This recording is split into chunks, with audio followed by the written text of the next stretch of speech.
Hello friends, welcome to my YouTube channel judgement day. ನಮಸ್ಕಾರ ಸ್ನೇಹಿತರೆ, ತಮ್ಮೆಲ್ಲರಿಗೂ ನನ್ನ ಯೂಟ್ಯೂಬ್ ವಾಹಿನಿ ಜಡ್ಜ್ಮೆಂಟ್ ಡೇಗೆ ಸ್ವಾಗತ.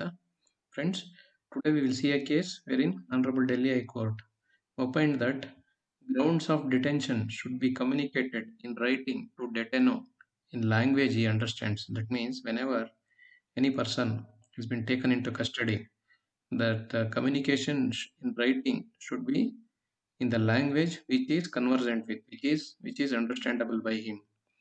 So this is what it's, in fact that is a right, is right in order to get this get the reasons for his detention. Detention means taking into him into custody for further investigation. So the Delhi High Court held that it is a detained person's fundamental right under Article 22 of 5, note this, fundamental right of the Constitution, that the grounds of detention order are communicated in a language understood by him or her. So the case title is Jasvinder Kaur versus Union of India through its Secretary of Ministry of Finance, Department of Revenue and others.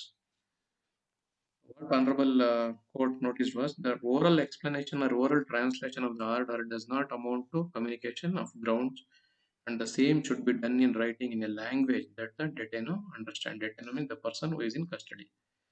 For completeness, where a detenu is illiterate, it has been held by the Honorable Supreme Court that the mandate of Article 22 of 5 would be served if the grounds of detention are explained to the detenu in a language that he understands. So, as to enable him to avail the fundamental right of making a representation, the bench order stated. That means, even though if you explain him, it's your duty, it's the duty of the authorities who will take him into custody, that they should give in writing in the language in which he can understand, Mere explanation orally is not enough. So the detention order in question was therefore quashed and detenus release directed. So the court was dealing with a habeas corpus petition filed by a woman named Jasvinder Kaur seeking protection of her son. Harmeet Singh was detained by the authorities through a detention order dated June 2020 under Section 3 of 1 of CAFIPOSA, that is Conservation of Foreign Exchange and Prevention of Smuggling Activities Act. So based on the order, Singh was detained in 2020. He was arrived at Delhi's IGA airport, that is Indira Gandhi International Airport, from Dubai carrying contraband. Contraband means banned items and goods, along with three other persons. A notice under the Customs Act was served upon him, and his statement was recorded under the Act. His statement was typed in English by the authority, that is customs authorities, told the court that it was explained to him in the vernacular by an interpreter. Although a written request was made by Singh to be provided with a copy of the detention order along with the grounds of detention either in Hindi or Punjabi, because he was unable to understand English, the request was rejected. So the detention order was then confirmed by the ministry. Again, he went to court, saying that the court in the instant case held that purpose of Article 22 of 5 is not served if the grounds of detention are only verbally explained and nothing in writing is left with the detainee in a language he understands. Why he needs a written copy? Because in order to engage any lawyer, he need to explain him. He cannot explain whatever he heard.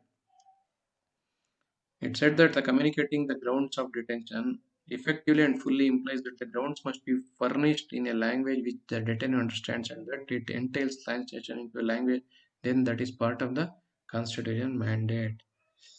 So this is what it said, and what Honorable Court said about the Constitution.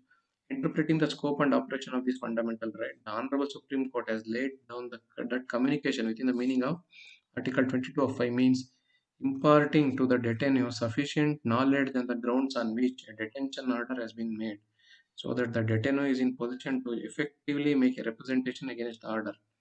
More specifically, the Honorable Supreme Court has said that oral explanation or oral translation of the grounds of detention would not amount to communicating the grounds to detainee. Is what the bench observed. So that merely because detainee is able to sign or write few words in a language does not mean that he or she is conversant with the language.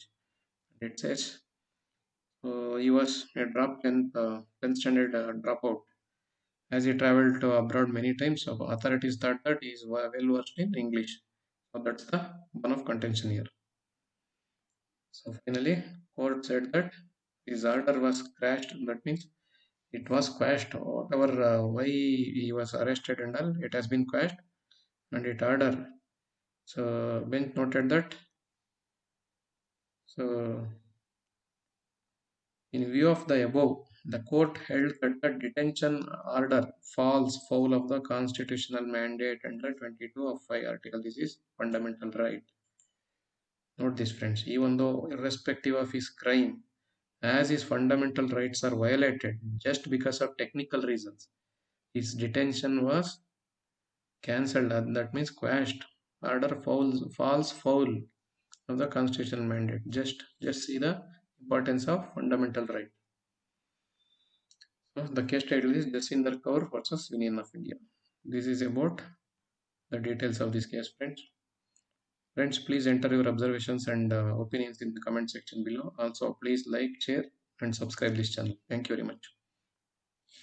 ಸ್ನೇಹಿತರೆ, ಇವತ್ತಿನ ಪ್ರಕರಣ ಇದ್ರಲ್ಲಿ ಏನಾಗುತ್ತೆ ಅಂದ್ರೆ ನಾವು ನೋಡಿದಾಗ ಪೂರ್ತಿ ಇದ್ರ ಸಾರಾಂಶ ಏನಂದ್ರೆ ಒಬ್ಬ ವ್ಯಕ್ತಿಗೆ ಅವನ ಮೂಲಭೂತ ಹಕ್ಕುಗಳು ಎಷ್ಟು ಪ್ರಾಮುಖ್ಯತೆ ಇದೆ ಅಂತ ಇದು ತೋರಿಸುತ್ತೆ. ಇದ್ರಲ್ಲಿ ಏನಾಗಿದೆ ಅಂದ್ರೆ ಒಬ್ಬ ಮನುಷ್ಯನಿಗೆ ಗ್ರೌಂಡ್ಸ್ ಆಫ್ ಡಿಟೆನ್ಷನ್ ಅಂದ್ರೆ ಯಾವುದೇ ವ್ಯಕ್ತಿನ ಯಾರೇ ಆಗ್ಲಿ ವಶಕ್ಕೆ ತಗೊಂಡಾಗ ಯಾವುದೇ ಅಥಾರಿಟಿಗಳು ಇರ್ಬೋದು, ಪೊಲೀಸ್ ಇರ್ಬೋದು, ಕಸ್ಟಮ್ಸ್ ಇರ್ಬೋದು, ಬೇರೆ ಇನ್ನೊಬ್ರು ಯಾರು ಅವನ ಇನ್ವೆಸ್ಟಿಗೇಷನ್ ಅಥವಾ ಅವನ ಮೇಲೆ ವಿಚಾರಣೆ ಮಾಡ್ಬೇಕು ಅಂತ ಅವನ ತಮ್ಮ ಸುಪರ್ದಿಗೆ ತಗೊಂಡ್ರೆ ಅವನು ಏನು ತಪ್ಪು ಮಾಡಿದಾನೆ ಮತ್ತೆ ಯಾಕೆ ನಾವು ಅವನ ಸುಪರ್ದಿಗೆ ತಗೋತಾ ಇದೀವಿ ಅಂತ ಅದನ್ನ ನೀವು ಬರವಣಿಗೆಯಲ್ಲಿ ಕೊಡಬೇಕು. ಆ ಬರವಣಿಗೆ ಯಾವ ಭಾಷೆಯಲ್ಲಿ ಇರ್ಬೇಕು ಅಂದ್ರೆ ಅವ್ನಿಗೆ ಅರ್ಥ ಆಗೋದು, ಅವ್ನು ಓದಕ್ಕೆ ಬರಕ್ಕೆ ಬರುವಂತ ಭಾಷೆಯಲ್ಲಿ ಇರಬೇಕು.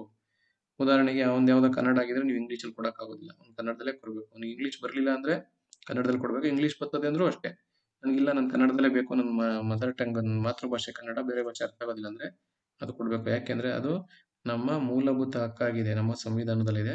ಅದು ನೋಡೋಣ ಕೆಳಗಡೆ. ಮಾನ್ಯ ದೆಹಲಿ ನ್ಯಾಯಾಲಯ ಏನ್ ಹೇಳುತ್ತೆ ಅಂತಂದ್ರೆ, ಇದು ಈ ಒಬ್ಬ ವ್ಯಕ್ತಿಯ ಮೂಲಭೂತ ಹಕ್ಕು ಆರ್ಟಿಕಲ್ 22 ಆಫ್ 5, 22 ಮತ್ತೆ 5ರ ಕೆಳಗೆ 22 ಆಫ್ 5ರ ಕೆಳಗಡೆ ಏನ್ ಹೇಳುತ್ತೆ ಅದ್ರಲ್ಲಿ ಅಂದ್ರೆ, ಯಾವುದೇ ವ್ಯಕ್ತಿನ ಯಾರೇ ಆಗ್ಲಿ ಅವನ್ನ ಬಂಧಿಸಿದಾಗ ಅಥವಾ ಅವನ ವಶಕ್ಕೆ ತಗೊಂಡಾಗ ನೀವು ಅವನ ಮೇಲೆ ಏನು ವಿಚಾರಣೆ ಮಾಡ್ಬೇಕು ಅಂತ ತಗೊಂಡಾಗ ಅವ್ನ ಏನಕ್ಕೆ ಬಂಧಿಸ್ತಾ ಇದೀವಿ ಅನ್ನೋದನ್ನ ಅವನಿಗೆ ನೀವು ತಿಳಿ ಹೇಳ್ಬೇಕಾದ್ರೆ ಅವನಿಗೆ ನೀವು ಬರವಣಿಗೆಯಲ್ಲಿ ಕೊಡ್ಬೇಕು. ಆ ಬರವಣಿಗೆ ಯಾವ ಭಾಷೆಲಿ ಇರ್ಬೇಕು ಅಂದ್ರೆ ಅವನಿಗೆ ಅರ್ಥ ಆಗೋ ಭಾಷೆಲಿ ಇರ್ಬೇಕು, ಅವನಿಗೆ ಓದಕ್ಕೆ ಬರೆಯಕ್ಕೆ ಬರೋ ಭಾಷೆಲಿ ಇರ್ಬೇಕು ಅಂತ ಹೇಳಿದೆ. ಇಲ್ಲಿ ಪ್ರಕರಣದ ಹೆಸರು Jaswinder Kaur versus union of India through its secretary, ministry of finance, department of revenue and others. ಇಲ್ಲಿ ಏನಾಗಿರುತ್ತೆ ಅಂದ್ರೆ, ಇದು ನೋಡಿದಾಗ ನಾವು ಅದೇ ಇದು ಇಷ್ಟ ಏನಾಗಿರೋದು, ಇದು ಇನ್ನೊಮ್ಮೆ ಹೇಳ್ತೀನಿ, ಯಾವುದೇ ವ್ಯಕ್ತಿನ ಯಾವುದೇ ಅಥಾರಿಟಿಗಳು ಅಂದ್ರೆ ಯಾವುದೇ ಸಂಸ್ಥೆಗಳು ಅಂದ್ರೆ ಭಾರತದ ಸರ್ಕಾರದ ಕೆಳಗಡೆ ಕಾರ್ಯನಿರ್ವಹಿಸುವಂತ ಯಾವುದೇ ಸಂಸ್ಥೆಗಳಿರ್ಬೋದು, ಅಂದ್ರೆ ಈ CBI ಇರ್ಬೋದು ಅಥವಾ ಕಸ್ಟಮ್ಸ್ ಇರ್ಬೋದು ಅಥವಾ ಇನ್ಕಮ್ ಟ್ಯಾಕ್ಸ್ ಇರ್ಬೋದು, ಯಾರು ಅಷ್ಟೇ ಒಬ್ಬ ವ್ಯಕ್ತಿನ ಬಂಧಿಸಿದ್ರೆ ಅವನ್ನ ಅಥವಾ ವಶಕ್ಕೆ ತಗೊಂಡ್ರೆ ಅವನ್ನ ಯಾಕೆ ನಾವು ವಶಕ್ಕೆ ತಗೊಂಡಿದೀವಿ ಅಂತ ನೀವು ಹೇಳ್ಬೇಕಾದ್ರೆ ಅವನಿಗೆ ನೀವು ಬರವಣಿಗೆಯಲ್ಲಿ ಕೊಡ್ಬೇಕು. ಅದಕ್ಕೆ ಕಾರಣನ ಇಂಥ ಕಾರಣದ ಮೇಲೆ ನೀವು ವಶಕ್ಕೆ ತಗೋತಾ ಇದೀವಿ ಅಂತ ಆ ಬರವಣಿಗೆ ಅವನಿಗೆ ಅರ್ಥ ಆಗೋಕೆ ಮತ್ತೆ ಓದಕ್ಕೆ ಬರೆಯಕ್ಕೆ ಬರೋ ಭಾಷೆಯಲ್ಲಿ ಇರಬೇಕು, ಬೇರೆ ಭಾಷೆಯಲ್ಲಿ ಕೊಡುವಂಗಿಲ್ಲ. ಅದು ಮೂಲಭೂತ ಹಕ್ಕು, ಸಂವಿಧಾನದ ಕೆಳಗಡೆ ಮೂಲಭೂತ ಹಕ್ಕು ಆರ್ಟಿಕಲ್ 22 ಆಫ್ 5ರ ಕೆಳಗೆ. ಇದಿಷ್ಟು ಇದ್ರ ಸಾರಾಂಶ. ಅದೇ ಹೇಳಿದ್ರೆ ಇಲ್ಲಿ ಏನಾಗಿರ್ತದೆ ಅಂದ್ರೆ, ಆ ವ್ಯಕ್ತಿ ಒಬ್ಬ ಅವನ ಹೆಸರು ಸಿಂಗ್ ಅಂತ, ಹರ್ಮೀತ್ ಸಿಂಗ್ ಅನ್ಬಿಟ್ಟು, ಅವನ್ನ ಜೂನ್ 5, 2020 ಬಂಧಿಸಿರ್ತಾರೆ. ಕಾರಣ ಏನಂದ್ರೆ ಅವನು ಕಾಫಿ ಪೋಸ್ಟ್ ಆಕ್ಟ್ ಅದ್ರಲ್ಲಿ ಏನಂದ್ರೆ ಕನ್ಸರ್ವೇಷನ್ ಅಂದ್ರೆ ಈ ಫಾರಿನ್ ಎಕ್ಸ್ಚೇಂಜ್ ಅಂದ್ರೆ ವಿದೇಶಿ ವಿನಿಮಯ ಮತ್ತು ಸ್ಮಗ್ಲಿಂಗ್, ಭಾರತದೊಳಗಡೆಗೆ ಅಕ್ರಮವಾಗಿ ಬೇರೆ ದೇಶಗಳಿಂದ ತೆರಿಗೆ ಕಟ್ಟದೇನೆ ಅಥವಾ ನಮ್ಮ ದೇಶದಲ್ಲಿ ಆ ವಸ್ತುಗಳನ್ನ ಪ್ರತಿಬಂಧಕ ಇದ್ರೆ ಆ ವಸ್ತುಗಳು ತರೋಂಗಿಲ್ಲ ಅಂತ ತಂದ್ರೆ, ಈಗ ಉದಾಹರಣೆಗೆ ಚಿನ್ನ ಅದಕ್ಕೆಲ್ಲ ಅದನ್ನು ತರೋವಾಗಿಲ್ಲ, ಅದನ್ನ ತಂದಿದ್ರೆ ಅಂತದಕ್ಕೆ ಅವ್ರನ್ನ ಬಂಧಿಸೋದಕ್ಕೆ ಒಂದು ಕಾಫಿ ಪೋಸ್ಟ್ ಅಂತ ಒಂದು ಆಕ್ಟ್ ಇದೆ, ಒಂದು ಕಾಯ್ದೆ ಇದೆ, ಅದ್ರ ಕೆಳಗಡೆ ಬಂಧಿಸಿರ್ತಾರೆ ಅವ್ನು. ಅವ್ನು ಏನ್ ಮಾಡ್ತಾನೆ ಅಂದ್ರೆ, ದೆಹಲಿಯ ಇಂದಿರಾ ಗಾಂಧಿ ಇಂಟರ್ನ್ಯಾಷನಲ್ ಏರ್ಪೋರ್ಟ್ ಬಂದು ಇಳಿತಾನೆ ದುಬೈನಿಂದ. ಅವನು ಕೆಲವಾರು ಪ್ರತಿಬಂಧಕ ವಸ್ತುಗಳನ್ನ ಅಲ್ಲಿಂದ ಕೊಂಡ್ಕೊ ಬಂದಿರ್ತಾನೆ. ಹಾಗಾಗಿ ಅವನ್ನ ಇಲ್ಲಿ ಇದಕ್ಕೆ ಇವರು ವಶಕ್ಕೆ ತಗೋತಾರೆ, ಯಾರು ಕಸ್ಟಮ್ಸ್ ಅಧಿಕಾರಿಗಳು ವಶಕ್ಕೆ ತಗೋತಾರೆ. ವಶಕ್ಕೆ ತಗೊಂಡಾಗ ಏನ್ ಮಾಡ್ತಾರೆ, ಅವನ ಹತ್ರ ಹೇಳಿಕೆ ತಗೋತಾರೆ. ಹೇಳಿಕೆನ ಇಂಗ್ಲಿಷ್ ಅಲ್ಲಿ ಟೈಪ್ ಮಾಡ್ತಾರೆ. ಯಾರು ಇವರು ಟೈಪ್ ಮಾಡೋರು, ಇವ್ರು ಇಂಗ್ಲಿಷಲ್ಲಿ ಟೈಪ್ ಮಾಡ್ಕೋತಾರೆ. ಇವರು ಕಸ್ಟಮ್ಸ್ನವರು ಟೈಪ್ ಮಾಡ್ಕೊಂಡು ಅವನಿಗೆ ಒಬ್ರು ಭಾಷಾಂತರಕಾರರನ್ನ ಕರೆದು ಅವನಿಗೆ ಓದಿಸಿ ಹೇಳ್ತಾರೆ. ಅದನ್ನ ಅವರ ಪಂಜಾಬಿ ಭಾಷೆಯಲ್ಲಿ ಓದಿಸಿ ಹೇಳ್ತಾರೆ. ಆದ್ರೆ ಅವ್ನು ಕೊಡುವಾಗ ಇಂಗ್ಲಿಷಲ್ಲಿ ಕೊಟ್ಟಿರ್ತಾರೆ. ಇದನ್ನ ಕಾಪಿ ಕೊಟ್ಟಿರ್ತಾರಲ್ಲ ಅವನಿಗೆ, ಯಾವ್ದ್ರ ಮೇಲೆ ನಿನ್ನ ಯಾವ ಇದ್ರ ಮೇಲೆ ಯಾವ ಅಪರಾಧಗಳ ಮೇಲೆ ನಿನ್ನ ವಶಕ್ಕೆ ತಗೋತಾ ಇದೀವಿ ಅಂತ ಹೇಳಿರೋ ಈ ಅವನ ಹೇಳಿಕೆ ಏನಿರ್ತದೆ ಅದನ್ನ ಅದು ಪತ್ರನ ಇಂಗ್ಲಿಷಲ್ಲಿ ಕೊಟ್ಟಿರ್ತಾರೆ. ಹಾಗಾಗಿ ಅವನು ಕೋರ್ಟ್ ಮೆಟೀರಿಯಲ್ ಇರ್ತಾನೆ. ಜೊತೆಗೆ ಅವ್ರ ತಾಯಿ ಈ ಪ್ರಕರಣದಲ್ಲಿ ಇಲ್ಲಿ ಒಂದು ABS ಕಾರ್ಪಸ್ ರಿಟ್ ಅರ್ಜಿನ ಹಾಕಿರ್ತಾರೆ. ಅಲ್ಲಿ ABS ಕಾರ್ಪಸ್ ಅಲ್ಲಿ ಹಾಕಿದಾಗ ಇಲ್ಲಿಗೆ ಇಲ್ಲಿ ಮಾನ್ಯ ಸುಪ್ರೀಂ ಕೋರ್ಟ್ ಕೇಳುತ್ತೆ, ಸರ್ವೋಚ್ಚ ನ್ಯಾಯಾಲಯ ಇಲ್ಲಿ ಕೇಳುತ್ತಿಲ್ಲ, ಉಚ್ಚ ನ್ಯಾಯಾಲಯ ಮಾನ್ಯ ಉಚ್ಚ ನ್ಯಾಯಾಲಯ ಕೇಳಿದಾಗ ಅದ್ರಲ್ಲಿ ಹೇಳುತ್ತಲ್ಲಿ.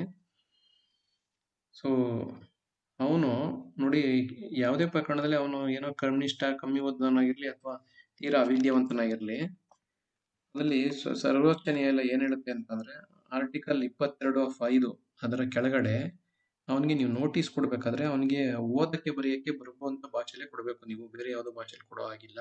ಹಾಗೆ ಮಾಡಿದ್ರೆ ಅವನ ಮೂಲಭೂತ ಹಕ್ಕುಗಳ ಉಲ್ಲಂಘನೆ, ಅದು ಮೂಲಭೂತ ಹಕ್ಕಿದೆ ಅದ್ರದ್ದು. ಯಾವುದೇ ವ್ಯಕ್ತಿ ತಾನು ಬಂಧನಕ್ಕೆ ಒಳಗಾದಾಗ ತನ್ನನ್ನ ಯಾವ ಕಾರಣ ಮೇಲೆ ಬಂಧಿಸ್ತಾ ಇದ್ದೀರಿ ಅಂತ ಹೇಳುವಾಗ ಅವರು ಬಂಧಿಸುವಂತ ಸಂಸ್ಥೆಗಳು ಅವನ ಬಂಧನಕ್ಕೆ ಕಾರಣವೇನು ಅನ್ನೋದನ್ನ ಅವನಿಗೆ ಅರ್ಥ ಆಗೋ ಹಾಗೆ ಅವನಿಗೆ ಓದಕ್ಕೆ ಬರೋ ಭಾಷೆಯಲ್ಲಿ ಕೊಡಬೇಕು. ಕನಿಷ್ಠ ಅವನಿಗೆ ಓದಕ್ಕೆ ಬರೆಯಕ್ಕೆ ಬರಲಿಲ್ಲ ಅಂದ್ರೆ ಅವ್ನ ಮಾತೃಭಾಷೆಯಲ್ಲಾದ್ರೂ ಕೊಡ್ಬೇಕು ಅದನ್ನ. ಯಾಕಂದ್ರೆ ಅದನ್ನ ಮೇಲೆ ಅವನ ಮನೆಯವರಾಗ್ಲಿ ಅಥವಾ ಅವನ ವಕೀಲರಾಗ್ಲಿ ಅದನ್ನ ಓದಿ ಅರ್ಥ ಮಾಡ್ಕೊಂಡು ಅವನ ಪರವಾಗಿ ವಾದ ಮಾಡಕ್ ಬರ್ಬೋದು, ಅಥವಾ ಅವನ್ನ ಬಿಡಿಸ್ಕೊಳ್ಳಕ್ಕೆ ಏನ್ ಕಾನೂನು ಕ್ರಮ ತಗೋಬಹುದು. ಹಾಗಾಗಿ ಅವನಿಗೆ ಅರ್ಥ ಆಗೋ ಭಾಷೆಯಲ್ಲಿ ಕೊಡ್ಬೇಕು ಅಂತ ಸಂವಿಧಾನದ ಮೂಲಭೂತ ಹಕ್ಕಿದೆ. ಆ ಹಕ್ಕಿನ ಇಲ್ಲಿ ಉಲ್ಲಂಘನೆ ಆಗಿರುತ್ತೆ ಅಂತ ಹೇಳಿರ್ತಾರೆ ಇಲ್ಲಿ ಕೋರ್ಟ್ ಹೇಳಿ. ಕೊನೆಗೆ ಅದ್ ಏನ್ ಮಾಡುತ್ತೆ ಅಂತಂದ್ರೆ, ಅವ್ನಿಗೆ ಇಂಗ್ಲಿಷ್ ಅರ್ಥ ಆಗೋದಿಲ್ಲ. ಅವ್ನು ನೋಡಿ, ಅವ್ನು SLC ಫೇಲ್ ಆಗಿರ್ತಾನ. ಅವನು ಸುಮಾರು ಬಾರಿ ವಿದೇಶಕ್ಕೆ ಹೋಗಿ ಬಂದಿರೋದ್ರಿಂದ ಈ ಸಂಸ್ಥೆಗಳು ಏನ್ ತಿಳ್ಕೊಬಿಡ್ತಾರೆ ಅಂದ್ರೆ, ಈ ಕಸ್ಟಮ್ಸ್ ಅವ್ನಿಗೆ ಇಂಗ್ಲಿಷ್ ಬರುತ್ತೆ ಅಂದ್ಬಿಟ್ಟು ಇಂಗ್ಲಿಷ್ ಅಲ್ಲಿ ಕೊಟ್ಬಿಡ್ತಾರೆ. ಹಾಗಾಗಿ ಇಲ್ಲಿ ಬಿಡಿಸಿ ಹೇಳುತ್ತೆ ಉಚ್ಚ ನ್ಯಾಯಾಲಯ. ನೋಡಿ, ಇಲ್ಲಿ ಒಬ್ಬನಿಗೆ ಇದು ಏನೋ ಕಮ್ಯುನಿಕೇಶನ್ ಅಂದ್ರೆ ಅವನಿಗೆ ತಿಳಿ ಹೇಳುವಂತದ್ದು.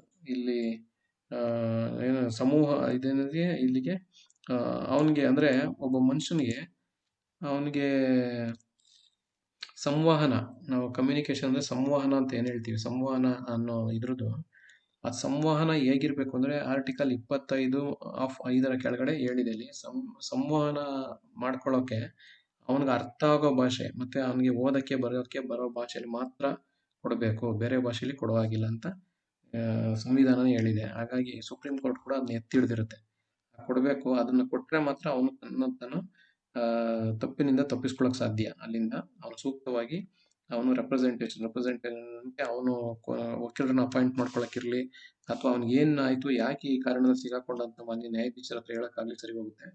ಹಾಗಾಗಿ ಅವನಿಗೆ ನಾವೇನು ಸಂವಹನ ಮಾಡ್ತೀವಿ ಅಂದ್ರೆ ಅವನಿಗೆ ತಿಳಿ ಹೇಳ್ತೀವಿ, ಯಾವ ಕಾರಣದ ಮೇಲೆ ನಿನ್ನ ಬಂಧಿಸ್ತಾ ಇದೀವಿ ಅಂತ ಹೇಳ್ತೀವಿ, ಅದನ್ನು ಅವನಿಗೆ ಅರ್ಥ ಆಗುವಂತ ಭಾಷೆಯಲ್ಲಿ ಕೊಡ್ಬೇಕು ಅಂತ ಮತ್ತೆ ತಿಳಿ ಹೇಳಿತ್ತಿಲ್ಲಿ.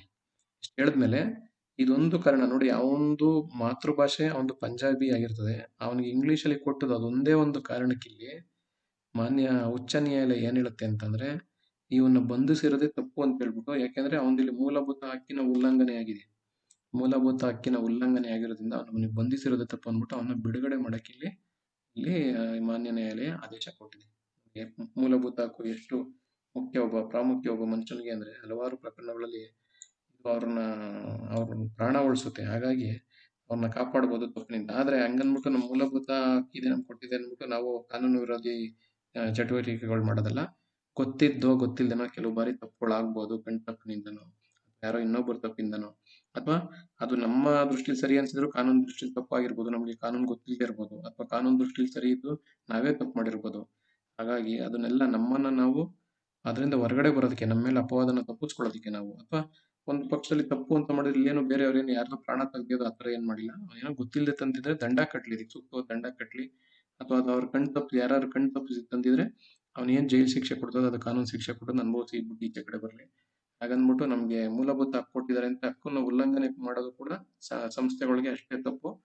ಹಾಗಾಗಿ ನಮಗೂ ಅಷ್ಟೇ, ನಮ್ಮನ್ನ ನಂಬಿ ನಮ್ಮ ಸಂವಿಧಾನ ನಮಗೆ ಮೂಲಭೂತ ಹಕ್ಕನ್ನ ಕೊಟ್ಟಿರುವಾಗ ನಾವು ಮೂಲಭೂತ ಹಕ್ಕನ್ನು ದುರುಪಯೋಗ ಪಡಿಸ್ಕೊಳ್ಳೋದು ಅಷ್ಟೇ ದೊಡ್ಡ ತಪ್ಪು. ಹಾಗಾಗಿ ನೋಡಿ, ಈ ಪ್ರಕರಣ ಎಷ್ಟು ಗಂಭೀರವಾಗಿದ್ದಂತ ಪ್ರಕರಣ ಆದ್ರೂ ಮೂಲಭೂತ ಹಕ್ಕಿನ ಉಲ್ಲಂಘನೆ ಆಗಿದೆ ಅನ್ನೋ ಒಂದೇ ಒಂದು ಕಾರಣಕ್ಕೆ ಇವನ್ನ ಬಿಡುಗಡೆ ಮಾಡಿದೆ ಇಲ್ಲಿ. ಇವೆಷ್ಟು ಈ ಪ್ರಕರಣಕ್ಕೆ ಸಂಬಂಧಪಟ್ಟ ವಿವರಣೆಗಳು. ಸ್ನೇಹಿತರೆ ತಮ್ಮೆಲ್ಲ ಅನಿಸಿಕೆ ಅಭಿಪ್ರಾಯಗಳನ್ನು ದಯವಿಟ್ಟು ಕೆಳಗಿನ ಕಮೆಂಟ್ ಸೆಕ್ಷನ್ ದಾಖಲಿಸಿ. ಹಾಗೆಯೇ ಈ ಚಾನಲ್ ಎಲ್ಲರೂ ಲೈಕ್ ಮಾಡಿ, ಶೇರ್ ಮಾಡಿ ಮತ್ತು ಸಬ್ಸ್ಕ್ರೈಬ್ ಮಾಡಿ. ಮತ್ತೊಮ್ಮೆ ಹೇಳ್ತೀನಿ, ಈ ಪ್ರಕರಣದ ಹೆಸರು Jaswinder Kaur versus union of India. ಧನ್ಯವಾದಗಳು ಸ್ನೇಹಿತರೆ. Thank you very much friends.